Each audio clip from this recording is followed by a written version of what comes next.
자, 그럼 이제 우리 식품위생 들어가는데요. 우리 식품위생 같은 경우 우리 단체 급식과 함께 우리 2교시에 들어가 있습니다. 자, 그 다음에 우리 오늘 나누었던 프린트 3코 자료 프린트 잠깐 보시면은요. 우리 식품위생과 관련된 거는 거기 5가지 영역으로 나눠져 있으나 제일 많이 나오는 게 어딘지 한번 보세요. 식중독이요. 압도적입니다. 그래서 나 정말 시간 없어. 나 정말 공부할 거 많은데 좀 되게 저거 어떡하지? 막 이럴 때 최소한 식중독만 완벽하게 해놔도 9문제 내지 10문제 정도 맞을 수 있는 곳이 바로 식중독 파트예요. 그래서 만약에 그냥 내가 식중독만 완벽하게 할 거다 그럼 식중독에서는 다 맞긴 해야 되죠. 그래서 우리가 식중독에서 거의 대부분이 출제가 됩니다. 거의 대부분이에요. 그래서 작년엔 더 심했어요. 10문제가 여기서 나왔거든요. 10문제가. 그 외에 나머진 다 한 문제씩 있잖아요. 이렇게 나올 때도 있습니다. 그래서 압도적으로 제일 많이 나오는 파트 어디예요? 식중독 이렇게 생각해 두시면 돼요. 근데 그 식중독도 이렇게 세균성이냐 화학성이냐 이렇게 나눠지잖아요. 작년에도 항상 어디가 제일 많이 하면 세균성이에요. 세균성, 바이러스성 식중독에서 대여섯 문제가 항상 출제가 됩니다. 그래서 대여섯 문제는 세균성, 바이러스성 식중독에서 출제되고 있다라고 파악해 두시면 될 것 같아요. 자, 그럼 이제 우리 하나씩 들어가야 되는데요. 그럼 이제 우리 뭐 집중적으로 정말 반드시 정말 여러분들이 정말 완벽하게 해둘 파트는 식중독 파트 이렇게 생각하시고 좀 식중독에 집중해서 공부해 두시면 될 것 같아요. 자, 우리 이제 123페이지에 1회 들어가는 거죠. 그래서 2교시에 단체 급식 다음에 식품위생 나오고요. 그다음에 식품위생 끝나면 바로 법규 문제로 이렇게 이어져 있습니다. 그래서 78번부터가 식품위생 문제예요.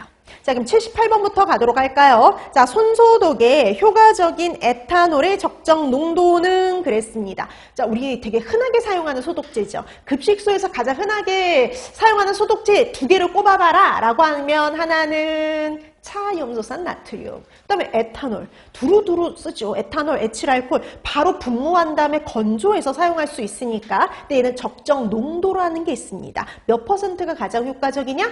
70%요. 그래서 100%가 아니라 에탄올, 에틸알코올은 70%가 가장 효과적이에요. 자, 그래서 여러분들이 에틸알코올, 에탄올 70% 이렇게 답은 4번이 되는데요. 이거 앞쪽에 몇 페이지에 나와 있느냐면요. 어디에 정리가 되어 있냐면 85페이지에 정리가 되어 있어요. 그래서 살균 소독 방법에 85페이지에 보면은 되게 여러 가지 있잖아요. 근데 여러분 그 중에 몇 가지만 기억하느냐? 차염소산 나트륨, 에탄올, 역성 비누 정도만 기억해 두세요.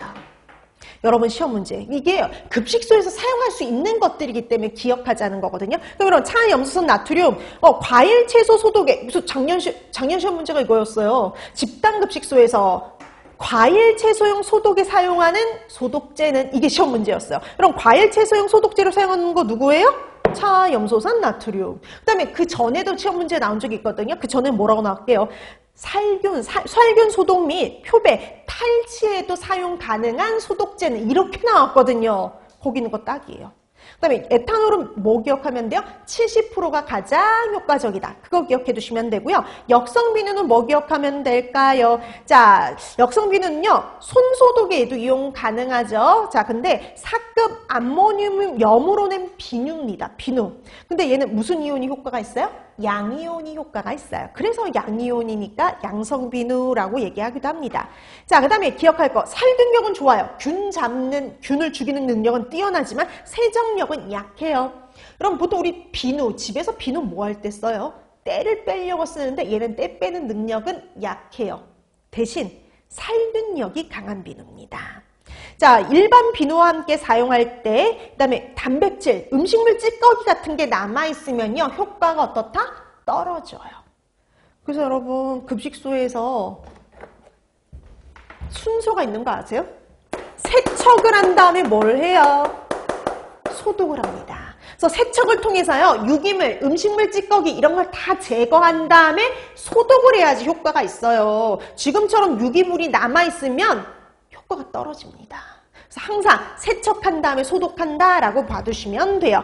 그 다음에 여러분 페놀, 석탄산 이름만 기억해 두세요. 석탄산은요 살균제의 살균력을 나타내는 기준이다. 이 정도 기억해 두시면 충분합니다. 그 외의 건 안 봐도 상관없어요. 네, 안 봐도 상관없습니다. 그 정도 봐두시면, 소독제에서는 그 정도 봐두시면 충분해요.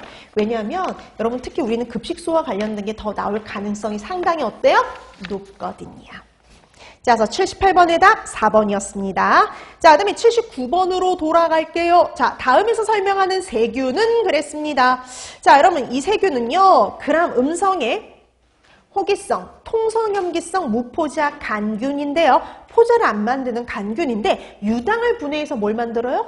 산과 가스를 만듭니다. 그 다음에 식품에 뭐래요? 분변오염 지표균이다 라고 얘기를 했죠. 자, 그래서 여러분 식품의 분변오염 지표균 대장균이죠. 대장균. 자, 이 대장균 찾으라는 소리입니다. 여러분 볼기에서 대장균 몇 번에 있을까요?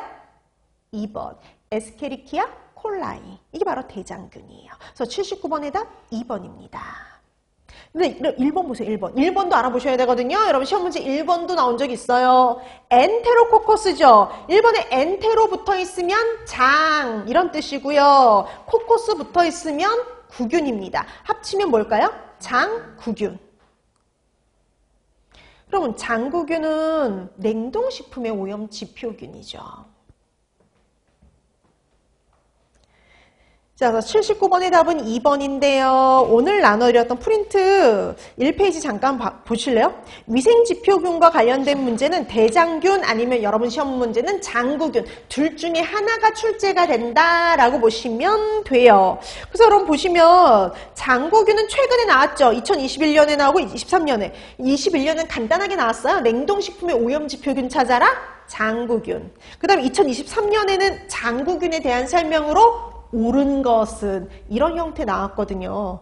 그럼 이제 나올 거 뭐예요? 이번엔 대장균 군 나올 차례죠. 그래서 만약에 여러분들이 여러분 시험에 위생지표균 나오면 대장균 군과 관련된 것이 나올 가능성이 높습니다. 여러분 대장균 군에 관련된 건요. 딱 거기에 있는 박스에 들어있는 내용만 잘 기억하시면 돼요. 그래서 그 문제 79번에 나와 있는 그 박스에 있는 내용만 기억하면 이게 바로 대장균군의 특징이라고 봐두시면 됩니다. 그래서 대장균군 식품의 분변오염 지표로요. 그럼 음성의 호기성, 통성염기성 간균이고요. 누굴 분해해요? 유당을 분해해서 산과 가스를 생성하는 물질이다. 이렇게 기억해 두시면 됩니다.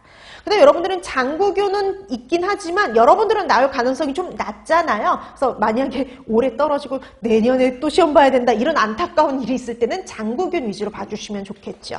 자, 그래서 여러분 거기 오늘 앞쪽에 84페이지에 대장균군, 장구균 이렇게 정리되어 있으나 장구균은 2023년 정말 최근에 나왔기 때문에 이거보다는 좀 대장균군이 나올 가능성이 높고요. 그 다음에 대장균군에서 봐야 될 거는 지금 어디예요? 표에 있는 거하고 똑같아요. 딱 그 정도만 기억하시면 충분합니다. 그래서 냉동식품의 오염 지표균은 장구균, 그 다음에 대장균군은 일반적인 분변오염 지표균 이렇게 구분해서 알아두시면 돼요.